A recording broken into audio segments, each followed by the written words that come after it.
Welcome to Lavender Town Radio, where shadows whisper and every story hides a darker truth. Tonight, let me take you deeper into the world of Pokémon you were never meant to see. My name is Maya. When people talk about friendship, they often use words like forever. Chloe and I used to be like that. We promised each other an endless future, written in giggles and whispered secrets at midnight. But I've learned a cruel truth. Forever is a very fragile concept, and the future sometimes is a gift best left unopened. Chloe and I grew up together in a small town that lay in the shadow of Mount Silver. It was a place where time seemed to slow down, a place of old traditions and familiar paths. My life was easy. My parents owned a small shop, and our home was always warm and full. Chloe's life was different. She was a wildflower growing through a crack in the concrete. Her mother died early, and her father, a kind man, broken by grief, turned to drink for solace. Chloe was the light in that dark house. She studied the hardest, worked the hardest, and always smiled the brightest, as if she could push back the shadows by sheer force of will. Her dream was simple: to get out, to go to a good university in Goldenrod, become a researcher, and give her father a better life. But tuition fees, mounting bills, and the weight of a sick father formed a wall that not even her smile could break through. And that's when I, in my innocence and my foolishness, came up with an idea born from love, but one that planted the seed of a tragedy. We had heard the stories from the mountaineers about the Seer's Ledge on Mount Silver, a remote, inaccessible place where a large colony of Xatu made their nests. They said they sat there, motionless from sunrise to sunset. They said they weren't looking at the present. They were looking at both the past and the future, all at once. "Chloe," I said one afternoon, as we sat on a rock overlooking our town, what if they really can see the future?" A spark lit up in her eyes. "What do you mean?" "The lottery," I whispered, feeling a guilty thrill. Just once, just one winning ticket. It would solve everything for you. It was a child's plan, built on legends and desperation. We had no idea that to peek into the future is like staring directly into the sun. It doesn't just blind you, it burns your soul away. My best friend needed a miracle. We sought a Pokémon that could see the future. We didn't know the future would look back. The journey up to the Seer's Ledge was arduous. We had to lie to our parents, pack supplies, and follow an old trail marked by mountaineers. After hours of climbing, we arrived. The sight was both spectacular and strange. Dozens of Xatu stood on the rocky outcrops, all facing east, as still as statues. Their eyes were wide open, but they weren't looking at us. They were looking at something far away, something we couldn't see. The air was thick with a static energy that made the hair on my arms stand up. Chloe took a deep breath. She had a small backpack with a pen and a notebook. The plan was simple. She would sit near a Xatu, focus on the question of the winning numbers, and hope that the Pokémon would transmit some kind of image to her. She chose a Xatu that stood on the edge of the cliff, looking the oldest and most majestic. She sat down a few meters away from it and closed her eyes. I stood at a distance, a knot of anxiety and excitement in my stomach. For a long time, nothing happened. But then, the Xatu shuddered slightly. It turned its head, just a fraction, and looked directly at Chloe. For only a second. Chloe gasped and fell backward, her eyes flying open in shock. I ran to her side. "Chloe, are you okay?" I saw it," she whispered, her voice trembling. "The numbers, 6 of them, they just appeared in my head." She hastily scribbled them in her notebook, the numbers shaky and frantic. We didn't stay a second longer. We scrambled back down the mountain, feeling as though we had just stolen a secret from the gods themselves. 2 days later, the lottery results were announced. Chloe had won, not the grand prize, but the second prize. It was enough to pay off all the debts, to pay for her first year of university, and to get her father into the best rehabilitation center. It was a miracle. We cried, we hugged, we danced around her tiny living room. The future she had dreamed of was now within her grasp. The miracle worked. My friend saw the winning numbers, but she also saw other things. Chloe's life changed overnight. She paid the bills, her father began his recovery, she received her acceptance letter from the university. Everything was perfect. But Chloe had changed. It started with the nightmares. She would call me at 3 a.m., sobbing, telling me about strange dreams. I dreamt of a huge fire in Goldenrod, Maya. I saw buildings collapsing. I heard screaming. I tried to calm her, telling her it was just stress, but a week later, the news reported a massive gas leak explosion in the Goldenrod commercial district. Chloe grew quiet.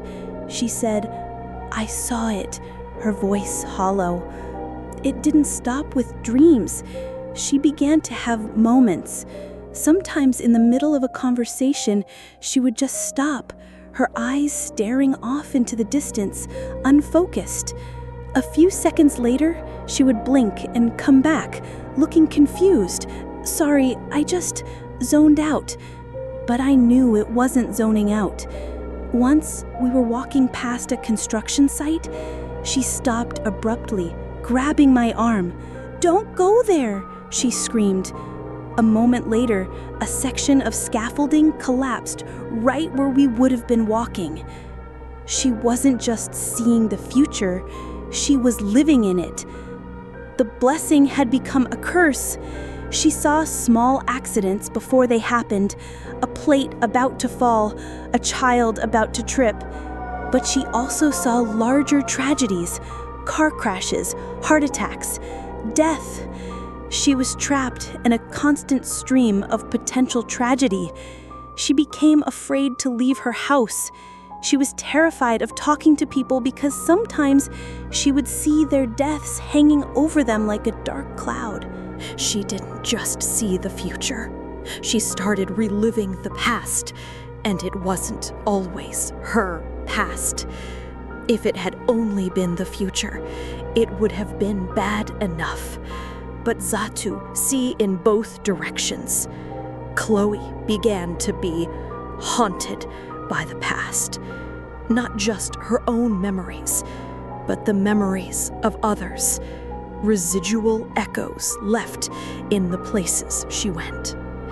One day, while we were in the town's small museum, she suddenly clutched her head and screamed, "The fire! It's so hot! I can't breathe!"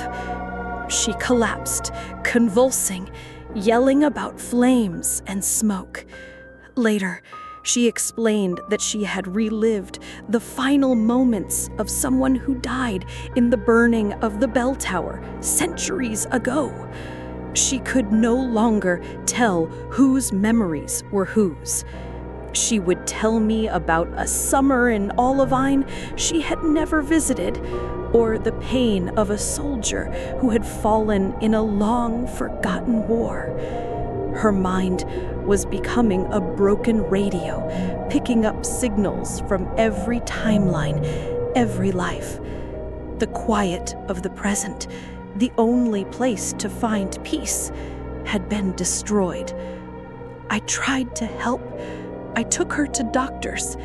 they diagnosed her with acute psychosis and gave her pills that did nothing. How could they? This wasn't a disease. This was an exposure. She started to act like the Xatu. She would sit by the window for hours, motionless, her eyes staring at an unseen point. She wasn't here with me anymore. She was adrift in the ocean of time. We went to 2 of Johto's strongest trainers for help. They looked at my friend and saw only a tragedy that could not be undone. I was desperate. I did the only thing I could think of. I sought out those who might understand the forces we were dealing with. First, I went to a Creepypasta. I told Chloe's story to Morty, the master of ghosts. He listened with a sad solemnity. The psychic field of a Xatu is not a tool. It is a state of being. When your friend looked into its eyes, it didn't just give her an image. It created a link. It punctured a hole in the wall separating her mind from the flow of time. That hole cannot be patched. He tried to help. He used his Gengar to try and soothe Chloe's mind, to create a psychic barrier. But it only worked for a few hours. The tide of time was too strong, like a river that had burst its banks. In a final act of desperation, I went to Will of the Elite Four, a master of psychic power. He came to visit Chloe.